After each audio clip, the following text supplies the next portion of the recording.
এখানে মূল সমস্যাটা ঘটিয়েছেন ডক্টর মোহাম্মদ ইউনূস স্বয়ং। উনি প্রথমে ক্ষমতাটা নেওয়ার পর যখন জাতির উদ্দেশ্যে একটা ভাষণ দিলেন, সেখানে উনি বললেন যে এই যে ছাত্ররা, এরাই হচ্ছে আমাদের প্রাথমিক এমপ্লয়ার।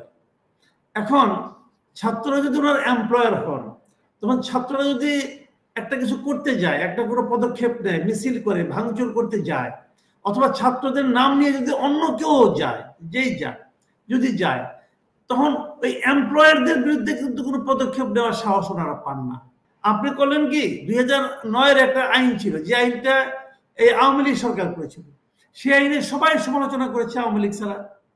তাহলে ওটা যদি আমি একটা কালো আইন ধরি, আপনি আওয়ামী লীগের করে যাওয়া কালো আইনটা কেন ব্যবহার করলেন? ওই আইনটাকে তো আপনারা পছন্দ করতেন না। আসিফ নজরুল সাহেবকে ওই আইনটা পছন্দ করতেন? করতেন না তো। তারপরে ওই আইনটাই ব্যবহার করলেন কেন? আবার বলতেছেন যে আগের সরকারের সবকিছুই খারাপ, তা এমনকি তাদের সংবিধানটাও খারাপ। সংবিধান খারাপ ভালো কথা, আর ওই কালো আইনটা ভালো হয়ে গেল আপনার জন্য, যেটাতে ছাত্রলীগকে নিষিদ্ধ করতে হবে। মানুষ এই সমস্ত দায়িত্ববান, যে সমস্ত লোক দায়িত্বে থাকে, তাদের কাছ থেকে একটা যুক্তিগ্রাহ্য আচরণ আশা করে, কিন্তু সেটা যখন না পায় তখন তারা হতাশ হয়ে যায়। এবং আমি মনে করি বাংলাদেশের সেন্সিবল মানুষ যারা আছেন, তারা অনেকটাই এদের উপর হতাশ এই কারণেই যে ওনাদের আচরণগুলো যুক্তিগ্রাহ্য না, লজিক্যাল না। ওনারা কিন্তু অনেক কথা বলেন যেটা করেন না, এবং অনেক কিছু করেন যেটা ওনার করা উচিত না। তো ওনার অ্যাক্টিভিটি দেখে আমি ওনাকে 3টা টাইটেল দিতে পারি।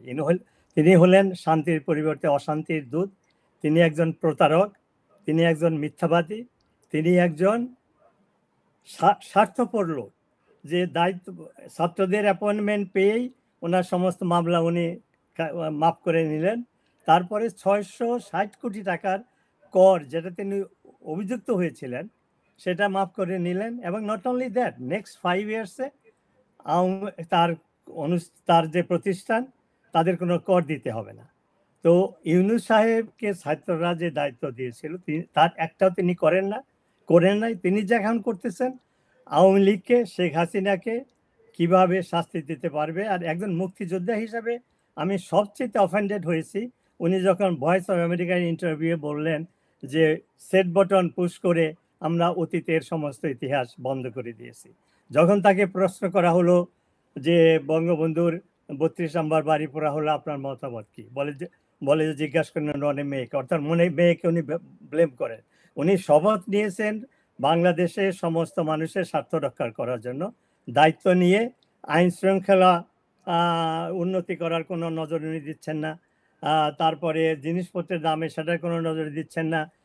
কামাল ভাই যেটা বললেন যে আইনটা আগের আইনের যেটা ওনার ভালো সেটা উনি ব্যবহার করতেছেন, যেটা ওনার পছন্দ না সেটাকে তিনি বাদ দিচ্ছেন।